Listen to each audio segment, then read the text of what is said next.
Hi, I'm Tori McLean. I'm the founder of Missoula's Expert Network, and today we're going to be talking with Dan Pehan at the Carpet Garage. What makes you an expert in the flooring industry?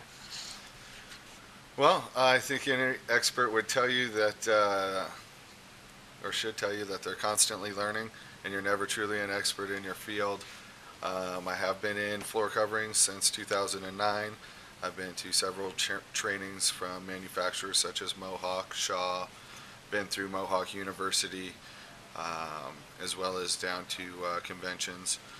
Um, we're also members of professional organizations that support floor coverings, such as the North American Hardwood Association, North America Laminate Producers Association, things of that nature, in order to maintain professionalism and be educated in our field.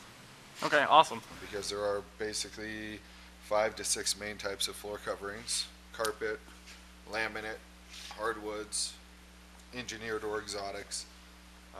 Then you also have vinyl tiles, ceramic tiles, slates, things of that nature. So hard surfaces can be multiple things, carpets can be multiple styles. So it's important to get them into the right area. Mainly it's consumer's choice because they will know whether they like the feel and warmth of carpet or like the cleanability and maintenance of a hard surface. And if it's between laminates, hardwood, and engineered, educate them the difference between those three hard surfaces.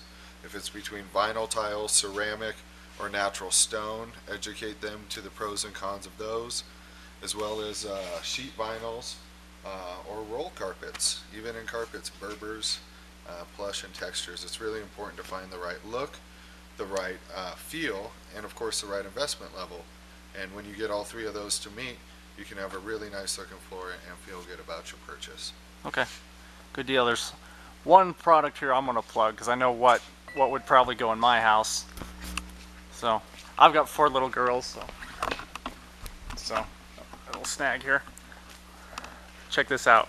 Probably the only carpet store that has hot pink carpet. How cool is that? So yeah, 4 little girls. Would probably be the carpet to go into my house. So, Dan, what are some of the? Sorry, I took you off on that tangent here. Yeah, that's a great carpet. Kooky. Comes in pink, orange, purple, and green. Nice. So, Daycares. anyway, Yes. sorry, I completely probably threw us both off track on that, but something I wanted to get in there. And it's my blog, so deal with it. Perfect. So what are some questions that, as a flooring professional, any flooring professional, I mean, I don't care if you go, to the orange store, blue store, or any of the other carpet stores, what are some questions that, the flooring experts should be able to tell you or ask you to figure out what the best product's going to be for you? Absolutely. One, they should ask about your lifestyle. That being, are you active? Do you have, for example, lots of kids, lots of dogs? Are you high traffic? Are there wheelchairs? Things of that nature.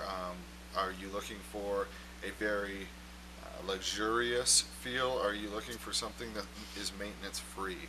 They should be able to dissect that in a conversation without being overbearing, without trying to say, okay, you want laminate, here's the best laminate. Okay, you want cheap carpet, here's the cheapest carpet. Eventually we'll find the right solution for them, but that's just a matter of asking them what they're looking for, what are their expectations out of their floors, what's the desired maintenance level and the desired investment level. And of course, once you try to narrow that down, then look is very important, color is very important, and feel is very important in the house. So it's kind of a blend of mixing all of those together.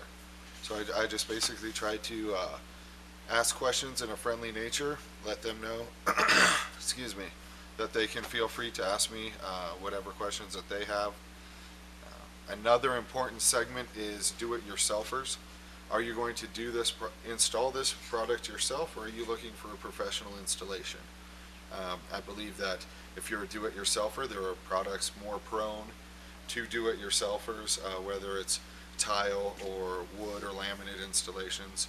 Even we have do-it-yourself carpet as well, where you don't need a power stretcher. Or are you going to be doing a hardwood or an engineer that may need a special staple or nail gun that you don't have, and wouldn't be easy for a do-it-yourselfer, or a power stretcher or knee kicker for traditional carpet installers.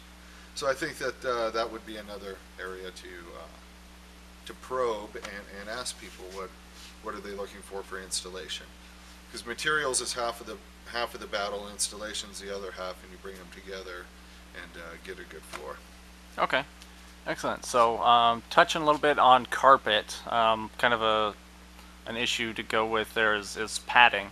I mean, what's the purpose of padding? I mean, why would you go for something more expensive? Sure. What are the quality differences there?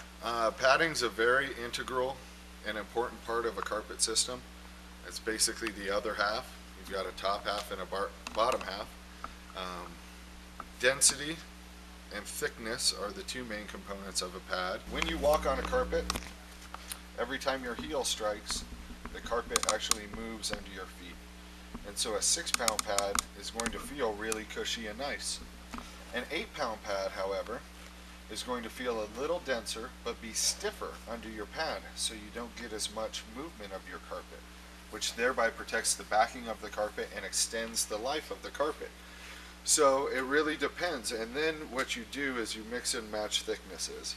An 8-pound half-inch is going to feel about the same as a 6-pound 3/8 or a 6-pound 7/16, and that's because the thickness is going to compromise for the density, but that density is important for carpet life.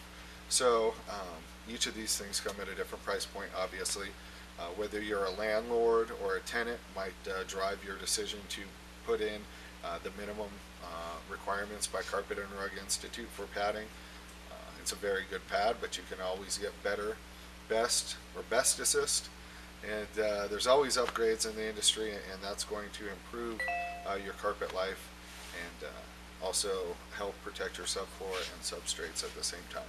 Okay, so when you're talking about like the 6 and the 8 pounds, I mean, what do those numbers actually mean? It means that it takes 6 pounds of weight to compress 1 cubic yard of the foam.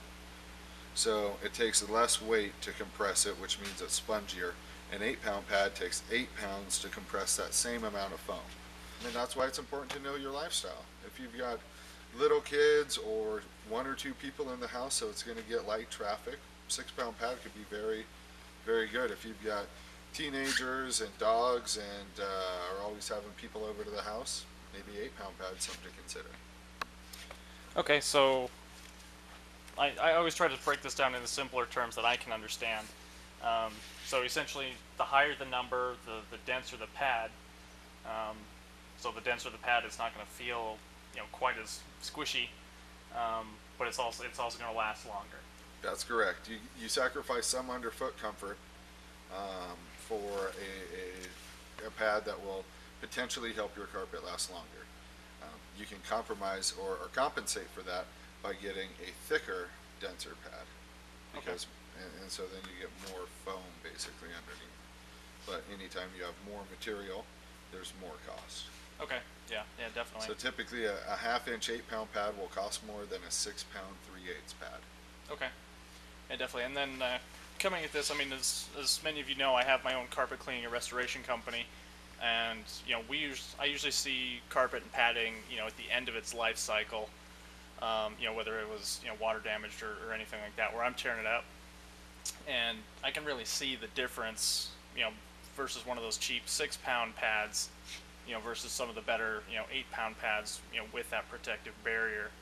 And honestly, you'd be surprised how much dirt and silt can filter through some of those softer pads, especially those that don't vacuum or have their carpets cleaned regularly. So, yeah, it's you definitely get what you pay for, is what we'll do. So, and there are also specialty pads, rubber pad, 20-pound 3/8 rubber pad, pure antimicrobial pads, fiber pads, eco-friendly cork pads.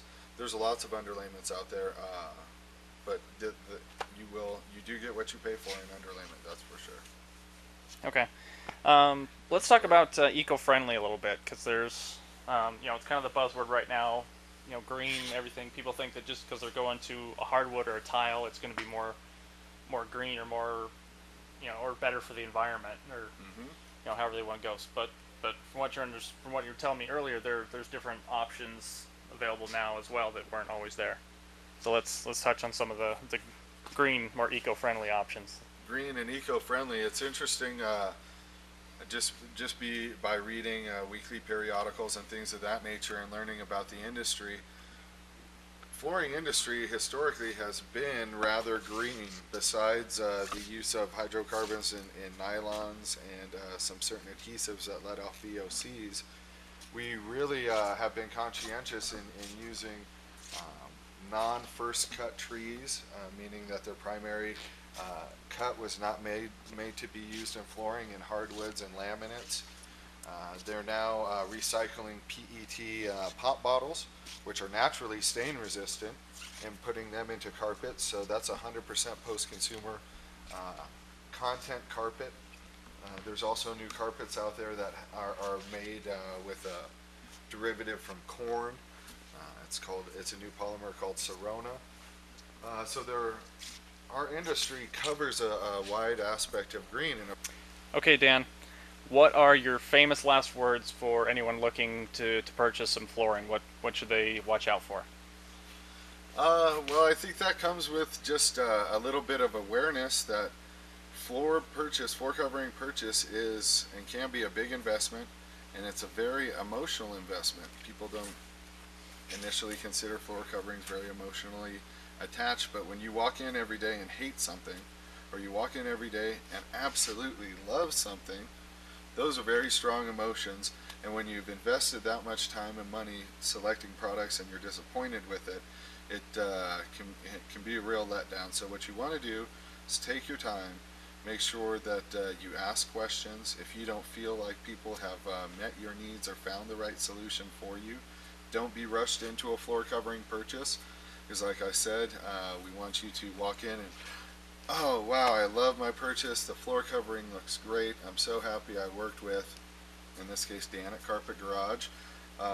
But I do believe that finding the right solution for you is the most important, and just take your time and make sure you get every solution provided for you. Okay, good final words. So thank you. Thanks a lot, Dan, for your time. Appreciate it, Tori. Thank you. And you've been watching Missoula's Expert Network, and we'll catch you on the next one. Nobody beats the garage. Nobody.